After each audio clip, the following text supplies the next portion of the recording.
उधर यशोधरा राजे सिंधिया ने भी आईना दिखाने की कोशिश किया है। ये जो क्राइसिस मैनेजमेंट है, आपको क्या लग रहा है अनिल जी कि ये कितना आसान या मुश्किल होगा? क्योंकि जो अभी बात विवेक ने कही बड़ी इंपॉर्टेंट है कि भाई सारी पार्टी के कर्ता धर्ता ये दोनों नेता थे, अमित शाह और मोदी जी, हर चीज में इन्हीं दोनों का इन्वॉल्वमेंट था।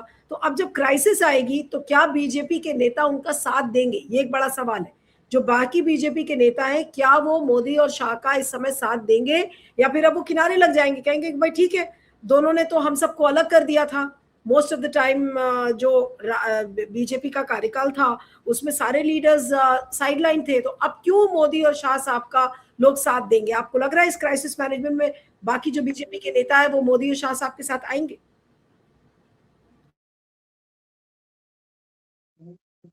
एक मिनट जा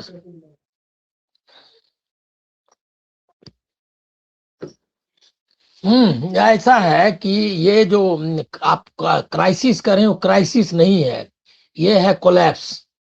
कोलैप्स जो है ये एकदम दिखाई दे रहा है सामने में। ये जो स्ट्रक्चर बनाया था मोदी और अमित शाह ने 2014 के बाद से, ओवर सेंट्रलाइजेशन, सारा पार्टी एपरेटस को अपने कब्जे में ले लिया, पूरा कॉरपोरेट का जो मतलब बिजनेस पूरा इंडिया का, उसको अपने इशारे से मतलब अडानी को टॉप में रख करके वो चलाना है। विदेश नीति और सब में ओवर सेंट्रलाइजेशन, और एक जैसे डोभाल तय कर रहा है पूरी फॉरेन पॉलिसी, डोमेस्टिक पॉलिसी, सारा कुछ अमित शाह तय कर रहे हैं। और सब मिला करके वो डिफेंस हो या सारा हो, पार्टी से लेकर के एडमिनिस्ट्रेशन, जो भी पूरा जो पॉलिटिकल सिस्टम है उस पर कब्जा कर लिया है।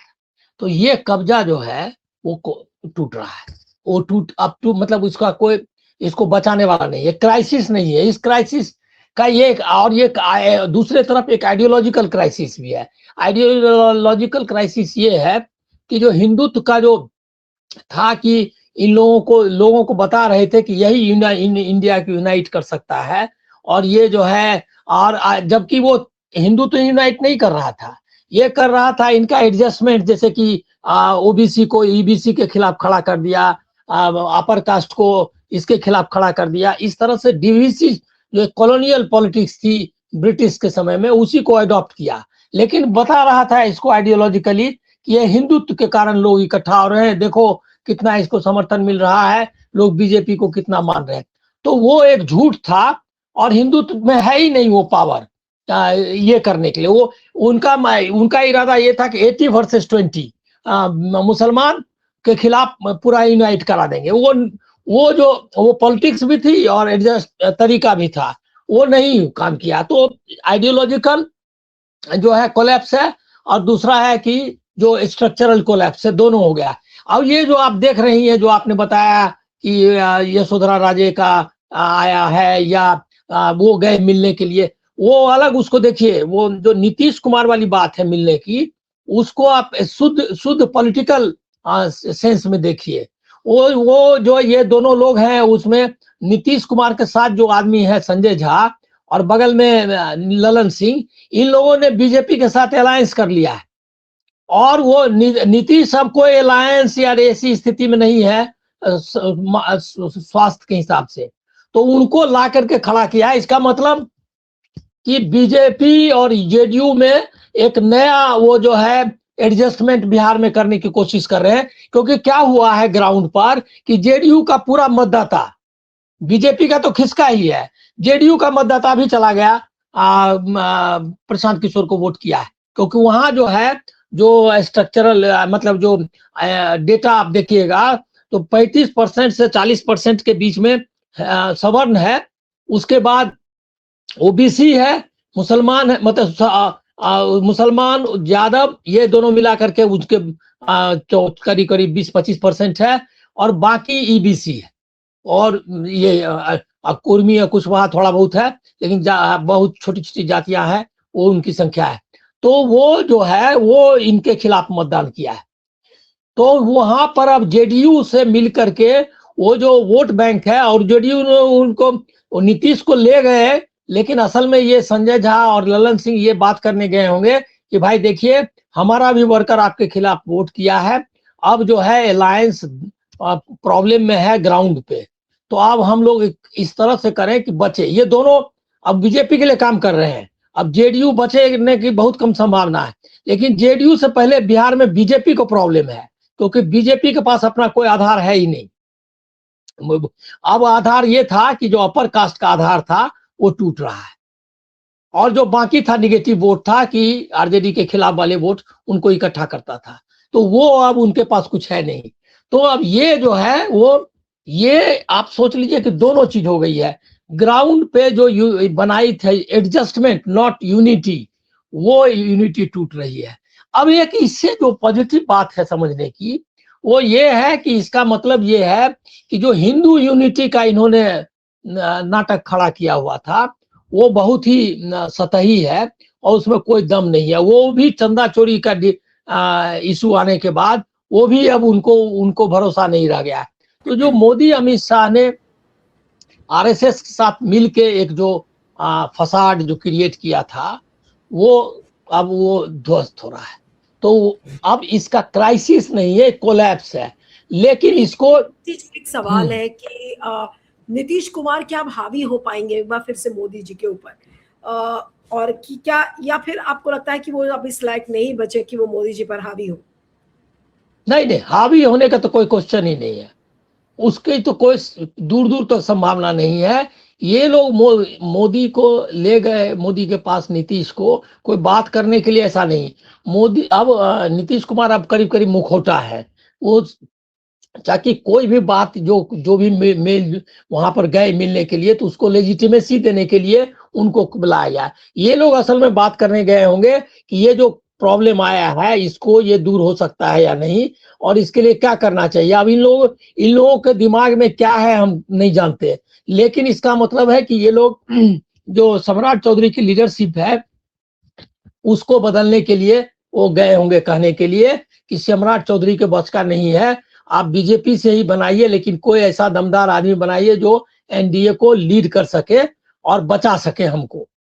इसके लिए वो गए होंगे। और ये मतलब इसका मतलब ये इंडिकेशन है जो कि बिहार में एक लीडरशिप चेंज की जो डिमांड बीजेपी में भी पहले से थी, और अब जेडीयू ने भी वो डिमांड शुरू किया, ऐसा इसको आप मान सकते हैं ना। वहां ये मोदी और अमित शाह को चैलेंज करने के लिए नहीं है, ये आप जान लीजिए, और ये और न बीजेपी को चैलेंज करने के लिए, इसका मीनिंग इतना है। लेकिन जो चैलेंजेज आ रहे हैं उसको उसका मुकाबला या उस निपटने का तरीका इनके पास नहीं है, ये अब क्लियर हो गया है। ये जो डिमांड है अमित शाह को रिजिग्नेशन का, इसको डाइल्यूट करने के लिए उन्होंने 3-4 और फ्रंट खुलवा दिए हैं। जैसे कि खुलवा दिए हैं या खुल गया है, इथेनॉल वाला, या कोई खाली कह रहा है चंदा चोरी, कोई नहीं। अभी विपक्ष के लिए एक ही मुद्दा होना चाहिए था कि अमित शाह का रिजिग्नेशन, ये इन टोटलिटी इस रेजिम को चैलेंज करता है। लेकिन अभी देखिए, आप देख रहे होंगे ना कि अरविंद केजरीवाल दौड़ करके चला गया ये मांगने के लिए इथेनॉल का। अब बताइए, ये जंतर मंतर का वही बोल रहा था कि जंतर मंतर का आंदोलन ऐसे चीजें पीपलना पूरा झंडा उठाए हुए था, अभी वो चला गया इथेनॉल। क्यों? इसीलिए कि अब सीजेपी का आंदोलन जो है उसको मैनेज करना उनके लिए संभव नहीं रह गया, वो सीधे जा रहा है अमित शाह और मोदी के आसन तक, तो वो उसको नहीं कर रहा है, तो इथेनॉल का मुद्दा लेके आ गया। हम ये नहीं कह रहे कि इथेनॉल के मुद्दा को छोटा है और गडकरी को अटैक मत करिए, करना ही चाहिए, लेकिन यह मुद्दा डाइवर्ट करने का मुद्दा है अभी के हिसाब से। दूसरा, चंदा चोरी। चंदा चोरी में आप क्या डिमांड करेंगे? आप ज्यादा चंपत राय चला ही गया है, पूरा ट्रस्ट बदल देगा, कोई मंत्री या मोदी का अमित शाह का उससे क्या बिगड़ने वाला है, और न उससे योगी का कुछ खतरा है। तो इसीलिए लोगों अभी वो उसको पकड़ लिया है। तो ये जो है जो विपक्ष में भी जो यूनिटी नहीं है, फोकस नहीं है, उसको भी ध्यान में रखना चाहिए। लेकिन और ये एक बात जो लास्ट पॉइंट, एक बात आप समझ लीजिए कि ये विपक्ष के लाया हुआ ये क्या कहते हैं तूफान नहीं है। ये तूफान का अंदाजा न हमको था, न आपको था, मीडिया को, न विपक्ष को। ये तूफान नीचे से चल रहा था जो कि जंतर मंतर पर आकर के निकल आया सामने। और सीजेपी को इसके लिए जरूर धन्यवाद देना चाहिए कि कितने भी लचर ढंग से हो, स्टार्ट किया उन्होंने इस मामले को, बिगिनिंग करने का उनको है। अब वो अंजाम तक पहुंचा या नहीं, लेकिन लोग इतने थे इसके खिलाफ, ये बात बताया। लेफ्ट को इसका पूरा दीजिए, वो जो है उसको दम के साथ इसको पकड़े रहा। तो ये जो चैलेंज है, ये चैलेंज, अभी देखिए जैन जी से बात कर रहे हैं मोहन भागवत, क्यों? इसीलिए कि अब इसका मतलब फाइट, वो जो बताया इन्होंने कि कई तरह से उनका चालू है, तो वो स्टार्ट है।